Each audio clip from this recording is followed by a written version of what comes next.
सचिन पायलट ने अपने आवाज से जयपुर आवाज से किया बड़ा ऐलान। 11 तारीख को कुछ करेंगे बड़ा। आइए सुनते हैं क्या कुछ कहा है सचिन पायलट ने।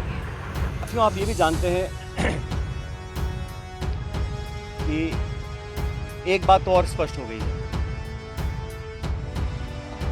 सामान्य मुख्यमंत्री जी का भाषण परसों धौलपुर में हुआ और उस भाषण को सुनने के बाद मुझे ऐसा लगता है कि सामान्य मुख्यमंत्री जी की नेता आदरणीय श्रीमती सोनिया गांधी जी नहीं है, बल्कि उनकी नेता वसुंधरा राजे सिंधिया जी है।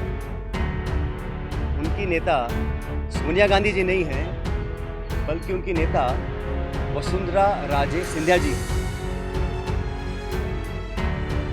और एक तरफ ये कहा जा रहा है कि हमारी सरकार को गिराने का काम भाजपा कर रही थी, दूसरी तरफ कहा जाता है कि सरकार को बचाने का काम वसुंधरा जी कर रही थी।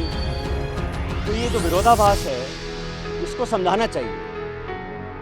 आप कहना क्या चाह रहे हैं ये स्पष्ट कर देना चाहिए। आप सबको मालूम है, सरकार बनने के बाद मैं प्रदेश का उप मुख्यमंत्री था, प्रदेश अध्यक्ष था और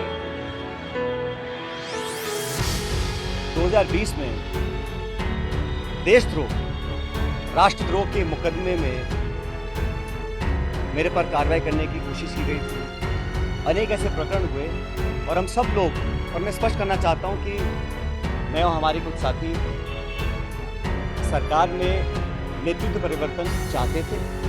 अपनी बात को लेकर हम दिल्ली भी गए और अपनी बातों को रखा। उसके बाद अखिल भारतीय कांग्रेस कमेटी ने लगातार चर्चाएं हुई और आज वो दुनिया में नहीं है, स्वर्गीय अहमद पटेल साहब, लेकिन उनके माध्यम से सब नेताओं से मुलाकात हुई और एक कमेटी का गठन हुआ, AICC ने किया। उसमें माखन साहब, वेणुगोपाल जी और अहमद पटेल जी सदस्य थे और उस कमेटी का एक काम था। और कमेटी जब गठन हुआ उस समय हम सबकी बात सुनकर हमारी बातों को एक्सेप्ट किया गया और एक रोड मैप तैयार किया गया। बहुत सारी बातें उसमें थी, मैं उसका उल्लेख नहीं करूंगा, लेकिन कमेटी का गठन हुआ और उसके बाद से हम सब ने, चाहे वो राज्यसभा के चुनाव हो, चाहे विधानसभा में मतदान हो, पार्टी का प्रचार हो, कांग्रेस को मजबूत और ताकतवर बनाने के लिए हम सभी साथियों ने जी जान से कोशिश की और मेहनत की। और 2.5 साल का जो कार्यकाल निकला वो इस बात का प्रतीक है। अनुशासन तोड़ने का काम कभी भी किसी ने नहीं किया। मुझे बहुत कुछ कहा गया, कोरोना, गद्दार, निकम्मा आदि, और जो ये आरोप परसों लगाए गए, ये 2.5 साल से मैं आरोप सुन रहा था, लेकिन हम अपनी पार्टी को और सरकार की छवि को नुकसान नहीं पहुंचाना चाहते थे। इसीलिए मुझे लगा कि जो प्रकार का भाषण दिया गया, मैंने पहली बार देखा कि अपनी सरकार को, अपने ही विधायकों को, अपने नेताओं को बेइज्जत और बदनाम करने का काम हो रहा है। कांग्रेस के विधायकों को तो बदनाम करने का काम हो रहा है और भाजपा के नेताओं का गुणगान हो रहा है। ये समझ से परे है। इस प्रकार का जो काम हुआ वो बड़ा गलत है। और हम सब लोग जो दिल्ली में गए थे अपनी बात को रखने के लिए, किन लोगों पर आरोप लगाए जा रहे हैं? ऐसे लोग जो पब्लिक लाइफ में 30, 40, 45 साल से हैं। 3 दिन पहले मैं बाड़मेर में था, सम्मानीय हेमाराम जी 1980 से विधायक, उनकी क्या छवि है, मतदाता, पब्लिक, उनके क्षेत्र के लोग उनको अच्छी तरह जानते हैं, उनकी क्या क्रेडिबिलिटी है और क्या पब्लिक लाइफ में उनका अब तक का इतिहास रहा। ओला साहब, जिनके स्वर्गीय पिताजी 1957 से चुनाव लड़ रहे हैं, बड़े बड़े पदों पर रहे, और हेमाराम जी ने तो अपने नौजवान बेटे की मौत में और याद में एक छात्रावास बनाया है।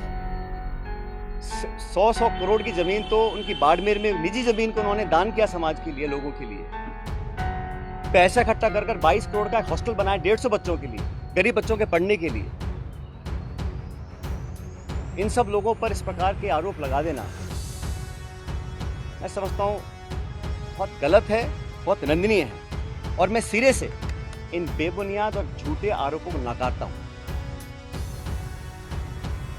बहुत से साथियों को मंत्री बनाया सरकार के अंदर, बड़े बड़े पद दिए गए, कोई चेयरमैन है, कोई कॉर्पोरेशन में मेंबर है, कोई पार्टी के पदों पर बैठे हैं। 3 साल हो गए। ऐसे लोग जो पब्लिक लाइफ में रहे, जिन्होंने अपना नाम कमाया, जिनकी एक साख है, उन पे आरोप लगा देना कि आप चंद रुपए में बिक गए, मैं इसको बहुत गलत मानता हूं। और 3 साल से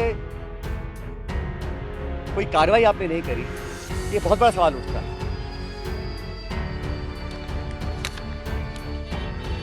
साथियों, हम दिल्ली में गए, अपनी बात को रखा और उसके बाद सारे तथ्यों को संज्ञान में लेने के बाद हमारी अध्यक्षा सोनिया गांधी जी ने 25 सितंबर को सम्मानीय माकन साहब और सम्मानीय खड़गे जी को जयपुर भेजा था। आप सब जानते हैं वो विधायकों की मीटिंग हो ही नहीं पाई। सोनिया गांधी हमारी पार्टी के अध्यक्ष थी उस समय।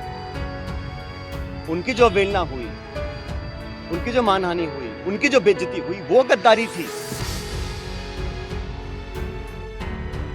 इतने सारे विधायक, 20, 30, 40 पता नहीं कितने विधायकों को उनकी इच्छा के खिलाफ इस्तीफा दिलवाया गया, अपनी सरकार को संकट में खड़ा करा गया।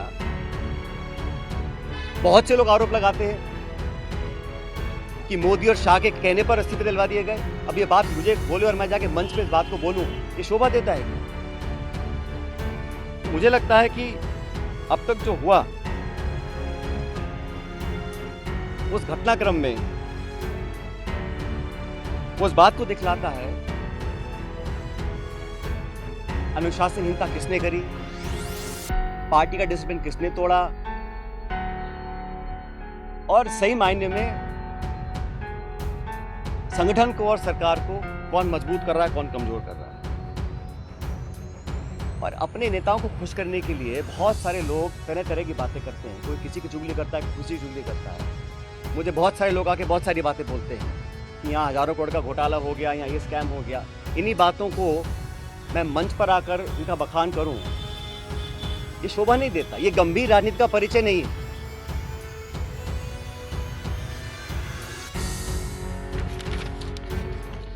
इसीलिए मैं, आप जानते हो, पिछले 1.5 साल से चिट्ठियां लिख रहा हूं वसुंधरा जी के कार्यकाल में जो तमाम गंभीर भ्रष्टाचार के आरोप हमने लगाए, अशोक गहलोत जी ने लगाए, मैंने लगाए, मंचों पर लगाए, प्रेस कॉन्फ्रेंस करके लगाए, उनकी जांच क्यों नहीं हो पा रही थी। अब मुझे समझ में आ रहा है कि ये जांच अब तक क्यों नहीं हुई। मेरे चिट्ठियां लिखने के बावजूद मैं 11 अप्रैल को जयपुर में अनशन पर बैठा इस मांग को लेकर, लेकिन अब मैं नाउम्मीद हूं क्योंकि तथ्य सामने आ रहे हैं। कार्रवाई क्यों नहीं हो और क्यों नहीं होगी, ये बात भी स्पष्ट हो चुकी है। इसलिए मैं ऐसा मानता हूं कि हम लोग जो पब्लिक लाइफ में हैं, जनता ही भगवान है और जनता जनार्दन के सामने हम सबको नतमस्तक होना पड़ेगा। मैंने करप्शन की इशू को लगातार उठाया, पहले भी उठाया, आज भी उठा रहा हूं, आगे भी उठाता रहूंगा। जब जब मैं वसुंधरा जी के करप्शन की बात करता हूं या जो पेपर लीक हुए जिसमें लाखों बच्चों के भविष्य पर सवाल चिन्ह खड़े हो गए, फिर कोई जवाब नहीं आता। इसलिए साथियों, मैंने निर्णय लिया है कि आरपीएससी, जहां से कई सारे पेपर लीक हुए, बहुत सारी वहां पे खबरें आई कि वहां पर तमाम भ्रष्टाचार हो रहा है, अजमेर स्थित आरपीएससी है। मैं 11 तारीख को, परसों, अजमेर से एक यात्रा निकालूंगा। जनता के बीच जाकर जनता की आवाज़ सुनेंगे, जनता के मुद्दों को उठाएंगे और जैसा मैंने शुरू में कहा, जनता जनार्दन है, तो जनता के बीच जाना हम सबका दायित्व बनता है। और जो करप्शन के इश्यूज हैं, जो नौजवानों के इश्यूज हैं, जो पेपर लीक और पेपर कैंसिल के और नौजवानों के हितों से जुड़े मुद्दे हैं, उनको उठाकर मैं एक जन संघर्ष यात्रा निकालने जा रहा हूं, जो 11 तारीख को शुरू होगी अजमेर से और जयपुर की तरफ हम लोग आएंगे। लगभग 125 किलोमीटर की यात्रा है। जन संघर्ष यात्रा लोगों के हितों के लिए, करप्शन के खिलाफ, नौजवानों के संरक्षण के लिए। उनकी आवाज़ को हम सुनेंगे, उनकी आवाज़ को बुलंद करेंगे और मैं समझता हूं कि सही निर्णय तब लिए जाएंगे जब जनता का पूरा हमारा साथ होगा, जनता का पूरा प्रेशर होगा। पद यात्रा है, जन संघर्ष पद यात्रा 11 मई को मैं अजमेर से शुरू करूंगा और हम जयपुर आएंगे। लगभग 5 दिन का समय इस यात्रा में लगेगा। तो जैसे मैंने कहा, ये यात्रा किसी के विरोध में ना होकर करप्शन के विरोध में है, नौजवानों के पक्ष में है। जो तमाम जनता में आज मुद्दे हैं, जो इश्यूज़ को लेकर हम राजनीति करते हैं, जिन इशू पर मैं हमेशा अपनी बात रखता आया हूँ, उनके बीच जाकर, उनकी बात सुनकर, उनकी आवाज़ बनने की हम लोग कोशिश करेंगे। और ये अभियान शुरू होगा 11 तारीख।